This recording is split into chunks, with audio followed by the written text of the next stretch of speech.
and welcome to a new episode of the Dive Into Reiki podcast. Today with João Magalhães, and I'm super excited to interview João. I didn't know very much about him when I pre-interviewed him, but I discovered like he actually does a lot, has been impacting a lot of lives. So João is based in Portugal. He's a Reiki Master teacher and the president of the Portuguese Reiki Association, which he founded in 2008 and has become one of the most relevant in Europe. He's also the author of more Reiki books I could count online.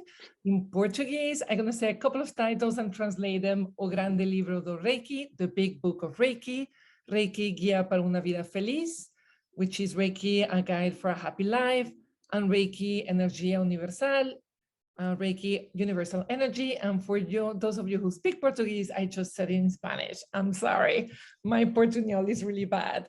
So João, thank you so much for being here with me today. Thank you, Natalie. It's a pleasure to be here with you and to share Reiki, of course. Thank you so much. So I wanted to start, like I start all of these interviews, with the first time you came across Reiki practice in your life. Mm-hmm. So it was in the early 2000s, and someone told me, well, there is something very interesting here that you should learn. It's called Reiki. And I was like, interesting, because some years before I started with 16 years old, this spiritual awakening and the practice of Buddhism and meditation, yoga, etc. And also something very look-alike a pranic healing for the time. So I went to this Reiki class. So internet in Portugal was not very famous on the moment, and not much everybody was at the internet, but I looked for a Reiki course, and I came in with this Reiki course. So it was my first step in Reiki in the beginning of 2000. And for me, it was a great experience and also a great change for my life, not only in a physical way, but also, and very especially, in an inner way. I love that.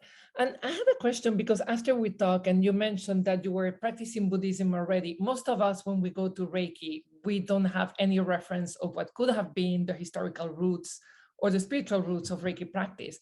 So do you think that made you perceive Reiki in a different way than imagine me, who went from like having no spiritual practice or having probably a Christian background and taking my first class? Well, I only got that kind of putting together Buddhism and Reiki, which means the Japanese cultural statutes and what is Reiki just some years later, because here in Portugal, it was very present, the essential Reiki from Einstein. So it was like, okay, you call your guide and you pray and things like that. And it was strange, because when I saw my manual, I looked at the picture of Mikao Usui, and I said to myself, there is something more than this. And I never liked much the idea of calling a guide or praying, so I never done it. And some years later, when I found out the precepts and all the profound meaning of Reiki through my research and being in contact with other researchers, then I linked with Buddhism. And it's true that in Buddhism, we have a lot of situations like those of put your hands together and say out loud in the morning and in the evening. So it's exactly the same in some sutras. And this is just a small appointment, because there are much more connections, of course.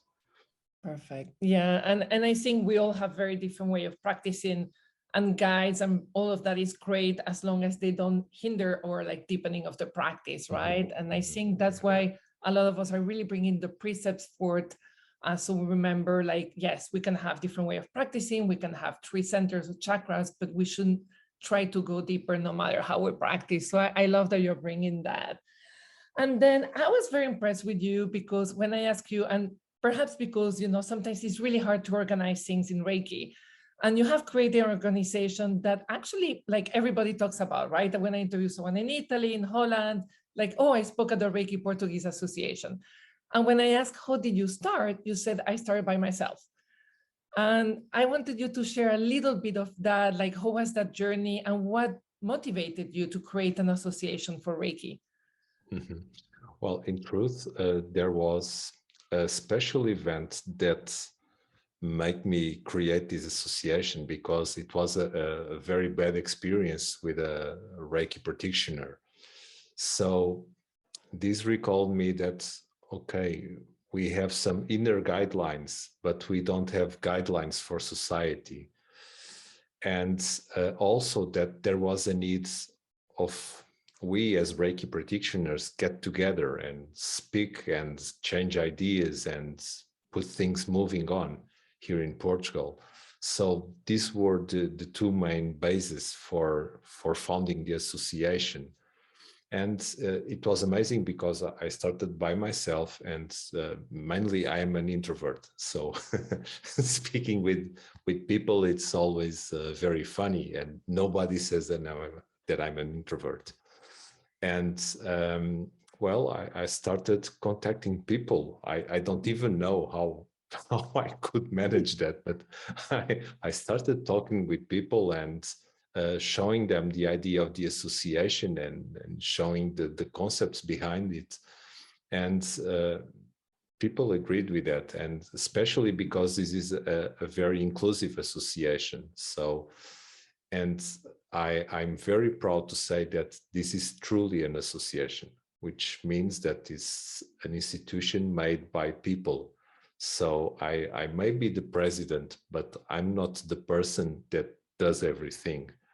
So, for instance, we had now a review of the Code of Ethics in a General Assembly, and there was the proposal of some changes. So I said to this group, that's great. So you can be together and you can propose those changes. And it was amazing. They have done that. They have sent me the changes. So now we are going to schedule another General Assembly to approve those. And I think this is for me, it's a great happiness to say that this is an association made by people, and all the designs are done by people. So that's the most important thing for me. I love what you're saying. And I felt a little bit the same with Johannes Rendell in his new role and your role. Like at the end, you know, Reiki is really about bringing people together and uniting people for a common good, right? So it's not like you're not the president and you go like any other association. It's really about being able to hold the space for people to be able to do what they want to do, but not everybody's as organized, right? It's the power of introverts. So Problem.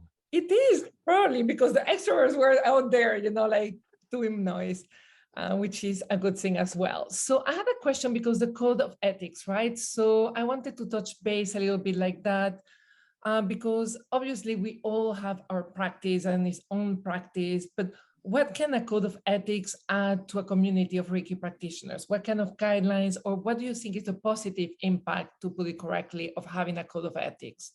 Mm-hmm. Well, we have several kinds of code of ethics. We have for therapists or practitioners, and then we have also for Reiki Masters. And because these are sections very well defined as a role as a Reiki practitioner. So this kind of code of ethics, they are not only for us to remember what we should do, but also to remember the rights that our students or our clients have. And this is also a way to show society that we are organized and that we think on this and that we are concerned that good practices are a very important step for us, Reiki practitioners. And also the self-regulation that we propose here in Portugal is something that can avoid the dangers of someone taking the propriety of Reiki and saying, no, now we own Reiki. And if you want to be a Reiki practitioner, now you must do what we are saying. So this is a big risk, and that can happen. I never thought about. I thought more about what like happened in the States about the regulation, like someone trying to regulate because there is no self-regulation. But as you said, yeah, someone could take over. I think what I find very attractive about code of ethics is you're not telling people either you do this or you don't practice. Is this is the ideal, this is what you have to aim at. And there is a little bit of accountability, right? Because sometimes we say, oh, the Reiki energy can do no harm, but that doesn't mean our whole process of offering sessions or teaching, is the best or the most ideal for the good of others. So I love that idea of placing a code of ethics and then giving people the freedom. Here are the tools to be accountable, but I'm not, slapping you or forcing you or limiting your practice as well, right? Yeah, that's it. And for instance, we also created an ethic committee, which is, we had a lawyer at the front of it, and then we had several representatives of the association, associated and coordinators. So this meant that we tried to achieve a broader view from the association in this ethics committee. And we had some complaints, of course. And here the issue is that most of people don't want to go in front with the complaints. So don't want to put it on paper.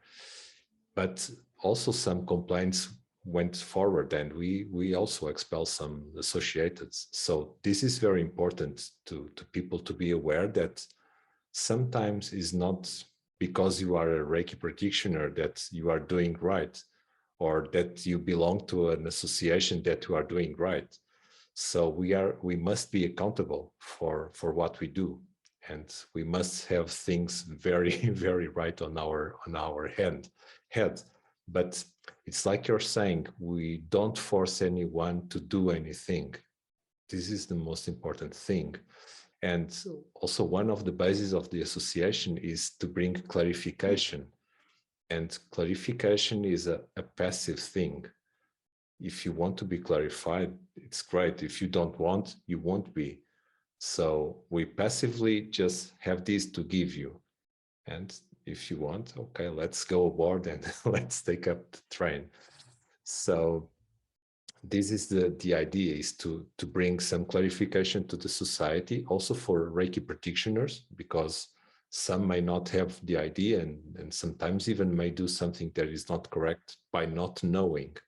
So we are here to help. That's our great point here. And when we talked last time, I think that really was something that touched me, that this whole effort really came from a desire for clarity, like offering clarity to people without trying to tell them what to do. And that has been fueling your books, your association, all of that. Where did that desire come from?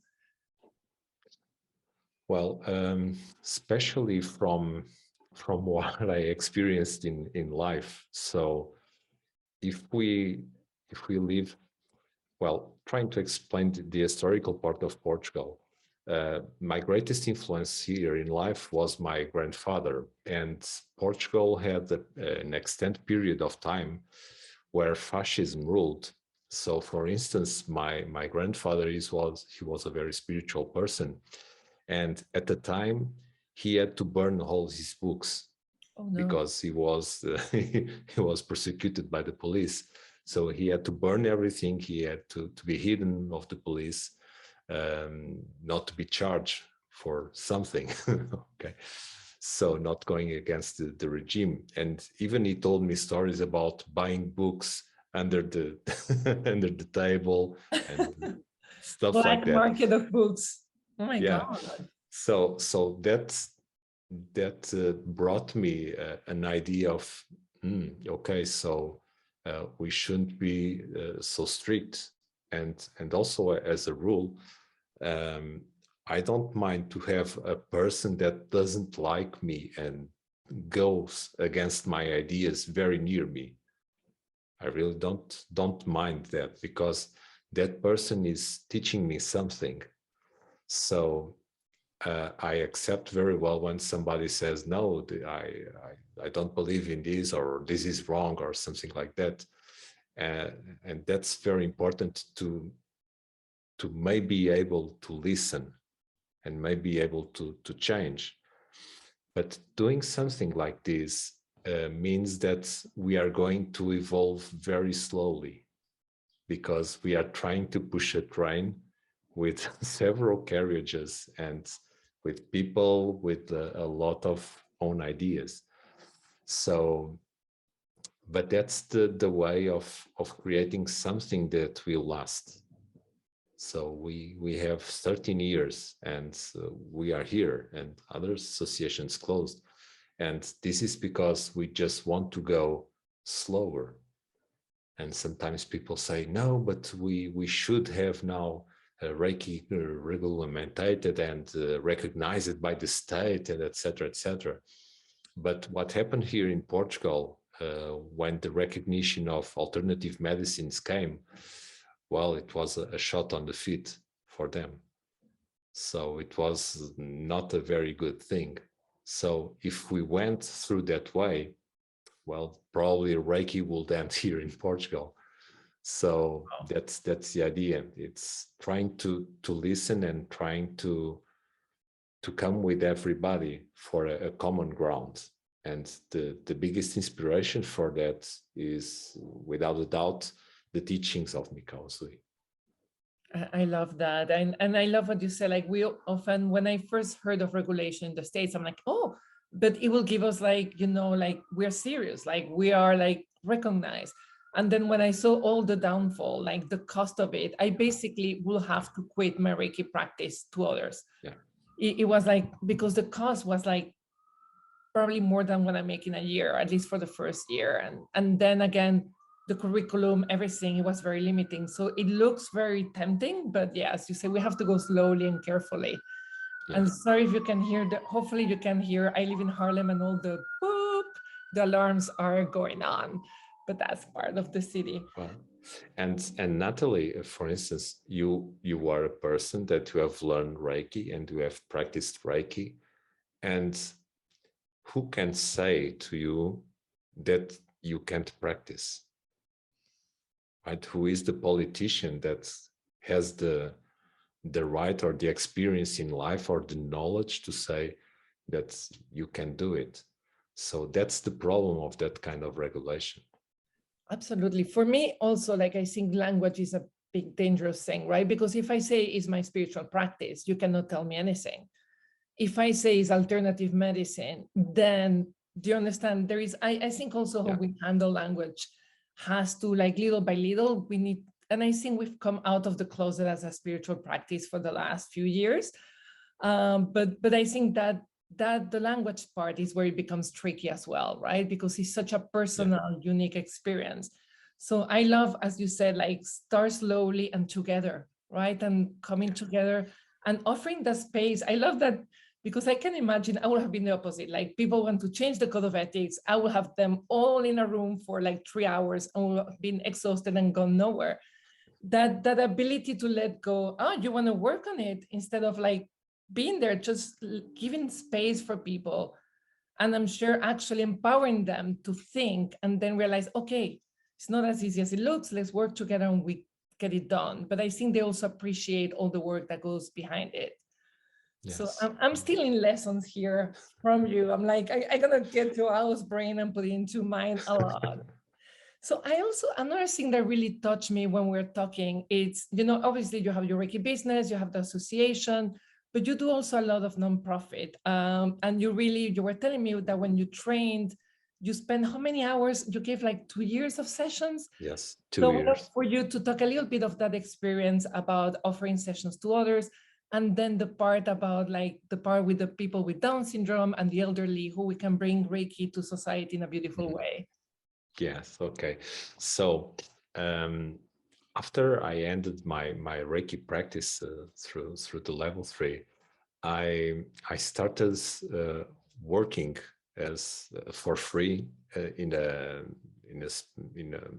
consultory. I think we can say that in English, right? Yeah. So and I worked there for 2 years, not charging for any kind of therapy, and that gave me experience for my Reiki practice, and I practice Reiki every day. So I can say that I truly have learned and practiced Reiki for 20 years.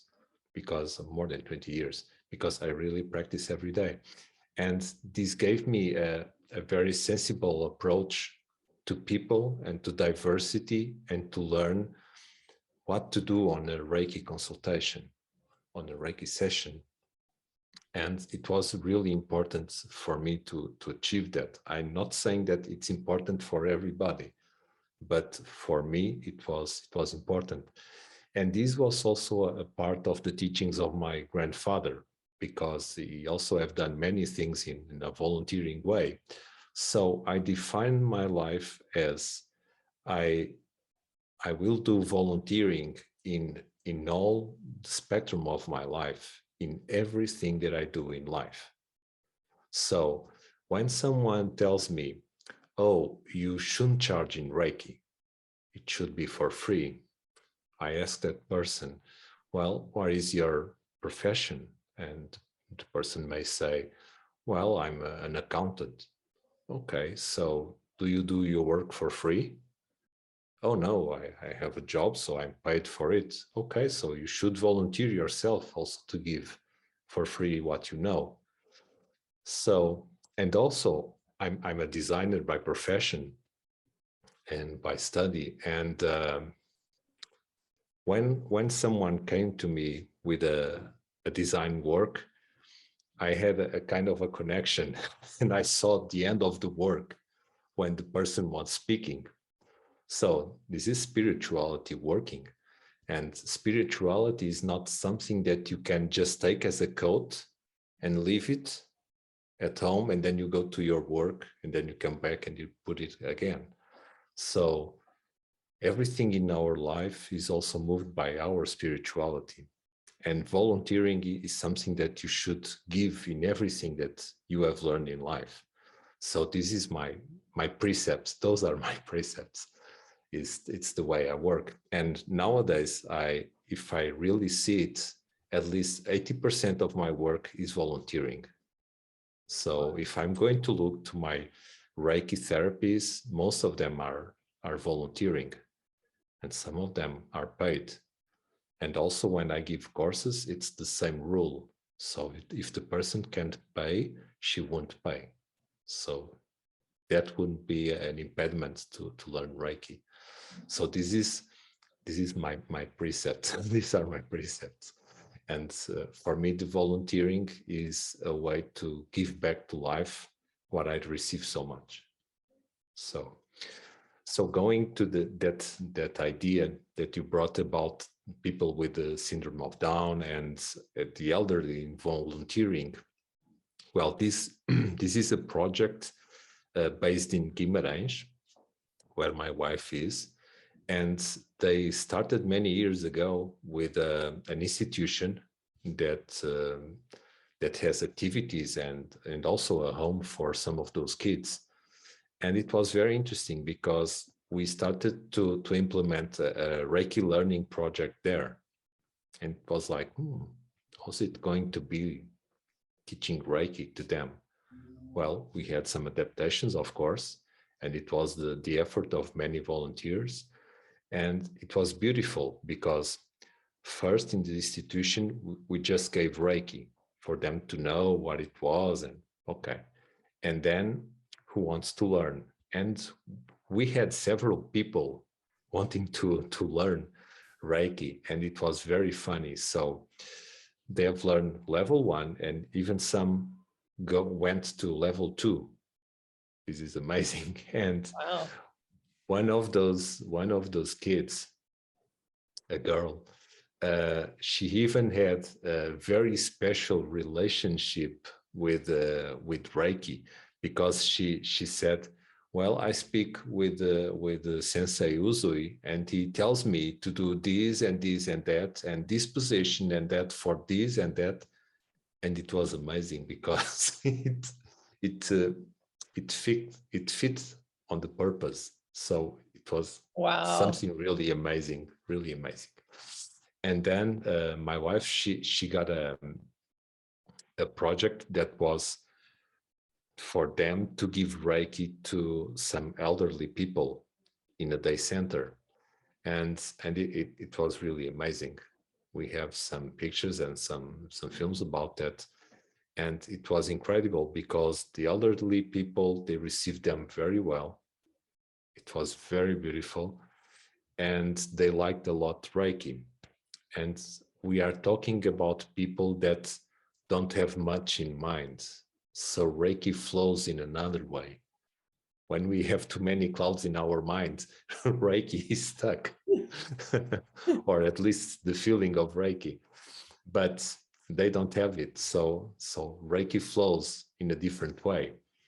And there was a story very interesting of a girl that she was very, very touched by seeing a very old lady almost in the deathbed. And she was very touched by that. And she didn't want to practice Reiki anymore. But after a while, she wanted to come back, and she wanted only to apply Reiki to people in that condition. Oh, wow. And I have the recording of her treating also an old lady, and it's the most touching thing I've seen in my life. And that's a very, very beautiful Reiki, because she was applying Reiki to her head and also gently making a touch like this on her face. Oh, So it beautiful. was beautiful, beautiful, beautiful. So it was really amazing. And this year they also went to some high school kids to apply Reiki to them. So Oh, that's cool. Yeah. Yeah. They also need Yeah. it. Yeah. Well, everybody needs it, but teenagers need a lot of Reiki. Yeah. That's the head where it gets stuck. Yeah. So I hope this may inspire many people in many countries to do the same, to go to these kind of institutions, to give Reiki to them, and also to teach them Reiki, because it's really beautiful and really important. And of course, this is not easy. This is not a dream. This is not easy. And we need the support of all the technicians of the institution, because it's hard and we need to learn a lot of things to be there. So this is also a way to be humble, is to go into an institution. We know what we do, but we have to learn also to be fit in the needs of the others. So this is also something very useful to learn. That is very, very beautiful and very useful as well, because even when we go Reiki in hospitals, sometimes like I want to do my session, it's like, no, they're like, every healthcare facility has its rule. We need to partner. And the other day I was thinking, oh, I would love to offer like Reiki, like free teachings for people who are underprivileged. And then my friend was, well, they work 2 jobs or 3 jobs. So you're going to have to completely rethink the way you teach. They cannot take 4 or 5 hours. So it's like really, as we expand Reiki to people who probably don't have access and bring that true inclusivity, we really have to open our mind. And as you say, be humble and work with them, right? Like really adapt what we're teaching. But I'm gonna be posting the link to the video you sent me. I saw the video, my heart just like went like, oh, it's so beautiful, right? And I think again, Reiki, if we would talk about inclusivity, this is the kind of things that is real inclusivity. It's bringing people we never even think could perform a Reiki sessions into it. So that was very beautiful. And you're also working with kids. I think it's your wife with Super Reiki. Yes.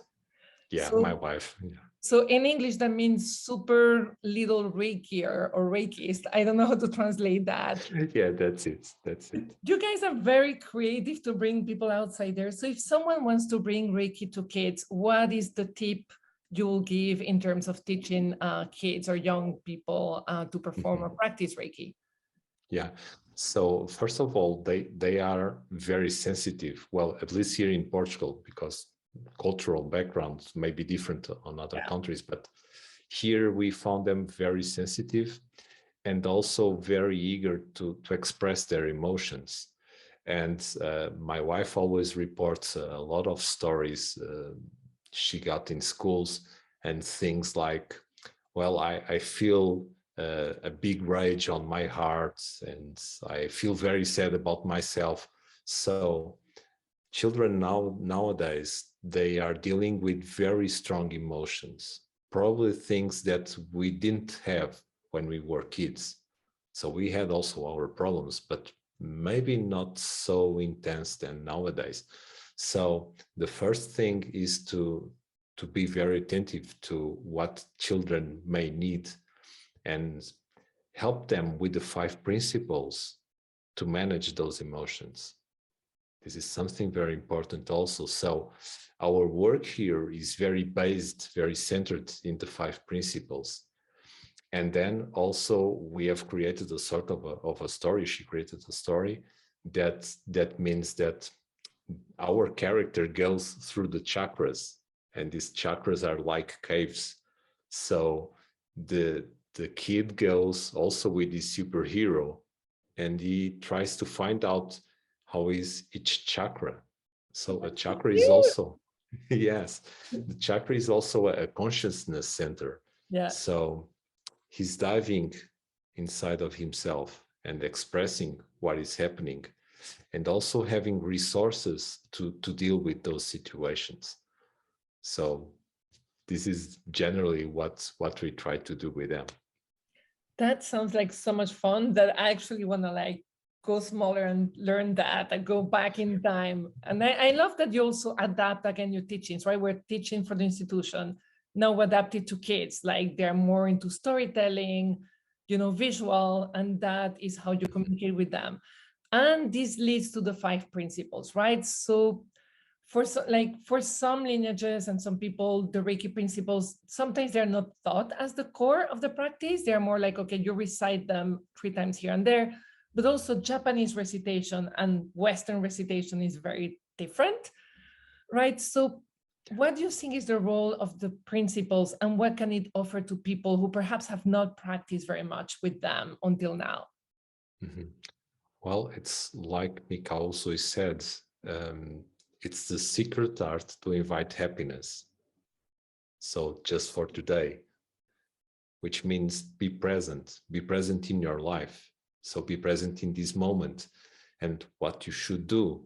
So worry not, angry not, and be grateful, work diligently and be kind. So introduce these 5 principles, and sorry if I said something wrong, because in English and don't worry, because there are 300,000 translations of the principles in English. So yes, yeah, you were very clear. We all get what you said.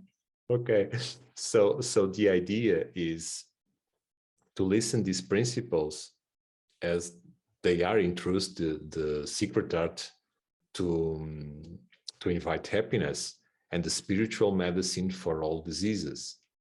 Why? Because if I change my consciousness, I also may change my disease. This doesn't mean that I will cure my disease, but it may change the way I look at it and the way I live it. So it's always better to have a healthy spirit living on a nil body than having a nil spirit living on a healthy body.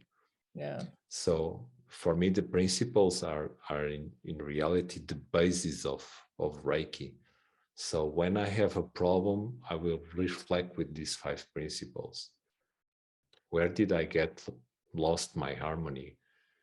Why don't I trust myself to solve this? What kind of lessons should I learn with this situation?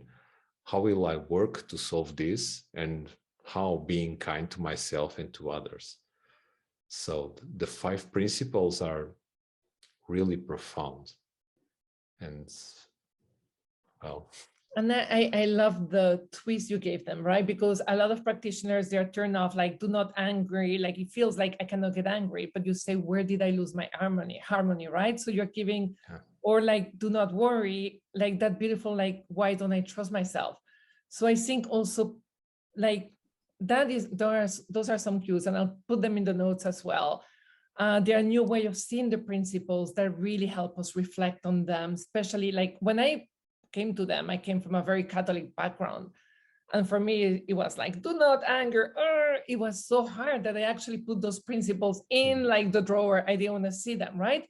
Because I felt I failed at being a Reiki practitioner every day. And when you do that shift of perception and then you use those words, right? Because some of us struggle with the not, do not, but it's really about like, why am I losing my harmony? So I love the language you use there. And I think it's going to help a lot of people to practice with the precepts and see them in a new way. Thank you so much. So beyond this tip, no, beyond this tip that was amazing, having that precious language. And again, we go back to the importance of language, right? And how careful we have to be when it comes to spiritual practice. But if you can give someone one simple tip to deepen their practice, imagine I've been practicing on plateau, I'm not in love with Reiki anymore, I'm like placing my hands. If you could say one thing to me to change my perception or deepen my practice, what would that be? It will be present in yourself. Wow. It's the just for today. This was something that I've learned maybe in 2017. So it was not much long ago. So I had this kind of disruption in my work, and I was thinking, should I leave or not? I was at that work like 20 years, and it was happening some things that was dealing with my heart and my integrity. So I had to take a decision, and I went to a retreat to my temple in Taiwan. And when I started the retreat, it was like I was inside a coffin. Oh. And I said to myself, this is impossible. I can't be like this. I can't live inside myself this way. So, okay, the retreat was very good. It was a great experience. It was very enlightening for me. And after that, I quit my job. And it was very funny because I gave a gold card saying that I was quitting, and they thought that it was an invitation for a wedding. Oh. Oh my God. Yeah, I will not expect you to quit my job with a gold card. I'll be like, what is this? Yeah. So, and also I tried to solve everything at my work. So I even gave meditation classes there and everything. So it was really the end of a cycle in peace and in harmony. So that's what I want for my life and to give also to others. So the importance of being present in my body means that I'm full aware of myself. And that's the promotion of coherence. So what I think, what I feel, what I do is aligned on the same purpose. And if we think on the words of Mikao Zui, when he said that the motto of his school was the union of self through harmony and balance, well, unity of self. So it's mind and heart. So I think this is the most important thing that we can practice in Reiki, is to be present. Because being present in life is really to make the change. And I have nothing to add beyond thank you for that beautiful ad and that beautiful advice. You know, I really, really appreciate it. And it's so hard, right? Because there's Netflix and feelings we don't want to feel and so many things to do and get distracted, right? So being present, and that is beautiful. Thank you, João. On the other hand, because I ask you that beautiful advice, I also ask every guest here for one oops, or I went from calling them mistakes to teachable moment, which is a little bit clear what I want, because sometimes they see you, it's like, oh my God, João, he gives Reiki to kids and he has an association, he practices, he volunteers, he's this perfect human being. I can never live up to that, right? So I think the oops bring people to reality, to know that we all are very human and we all have a process, and sometimes we're at a different stage in the journey. So I'm asking you your Joao oops. Well, I'm a very human person, which means that I have to work very hard to achieve anything. So, well, this is true. I have to really work very hard to achieve anything. So my whoops are, of course, sometimes irritability that may arises when in some situations people should do a little bit better. So why? Because imagine that you do a great effort for, okay, let's try to listen everything, let's try to give everything, every kind of conditions for you to do your work. And then people just say, oh no, you just don't carry me by your hands, you just don't talk about me every day. So no, I'm very offended with that. And that's something that humanity arises in myself. Okay, I'm boiling. So, okay, now I'm going to recite the 5 principles. I'm returning to myself and not to the situation. So, yeah, but I'm an absolute human people. Okay, so don't worry. I eat, I sleep, not so much as I should. I also take my shower. I'm absolute human person. I love And I fail a lot. And I fail a lot. No, and I think being vulnerable about that, like helps a lot of people, like, okay, it's normal that I have my bad days, my good days, and especially with the news and the world the way it is. So we really have to bring a lot of compassion to our practice and our lives. Yeah. I like how you say humanity arises, like, it's all like, "Ah!" I'll define my crazy Scorpio anger as humanity arises. That's it. That's it. It's lovely. And before we end this, and I have something for you, but I wanted to touch base. You're organizing a seminar in June in Portugal. I would love for you to just talk a little bit about it in case there's still time to sign up, right? If people want to attend. Yeah. Yes. It's, of course, everybody can register until the day before, until the 3rd of June. And this will be here in Lisbon. And we have several guests like Franca Java Peter, Franz Steen, Jörgen Jonker, Stefan Stelman, and Patrick Rette. So the idea was to bring researchers with different approaches about Reiki and bring to here in Portugal, and to those who want to see it and may see it, a background about the history of Reiki in these 100 years of Usui Reiki Ryoho, and also the benefits that are studied in the academic way. Perfect. That sounds interesting. And will it be available online as well, or just in person? At least at the beginning, probably just in person. Perfect. So we all have to, if you live nearby Portugal, go there. Everybody's looking for an excuse to move to Portugal. I work with a bunch of people, yes, Americans and English people, and they're like, I'm working remotely from Portugal. So it's whoever is nearby or in Spain or Europe, please note that. And I'll add also the link in the podcast notes so you have easy access to that. Thank you so much, Nathalie. Thank you, Joao. It's been a pleasure interviewing you, getting to know you. And I did something for you. So as usual, I do a drawing for every guest. And this drawing was a little bit surprising because you mentioned you were an introvert, but I couldn't draw you by yourself. So I did a drawing, and I don't know if you can see. There are 2 people enmeshed, yin and yang probably.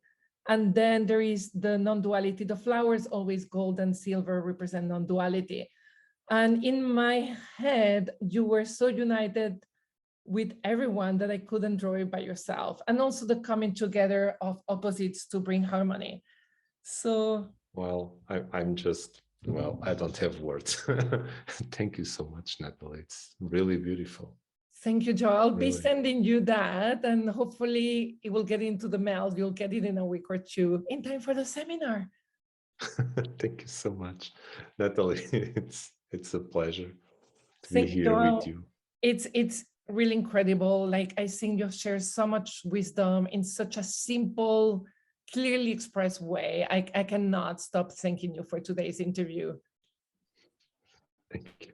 Thank you so much. Perfect. Is there anything I didn't ask that you want to add that I may have skipped over because I got very excited? No. No, I think it's everything. Thank you so much. I'm still amazed with the drawing. I'm not in myself. Sorry. Oh, thank you so much. It's yeah, it was a pleasure to do it. I did it while traveling. So it was a nice thing. It was probably done half in Spain and half in France or on an airplane.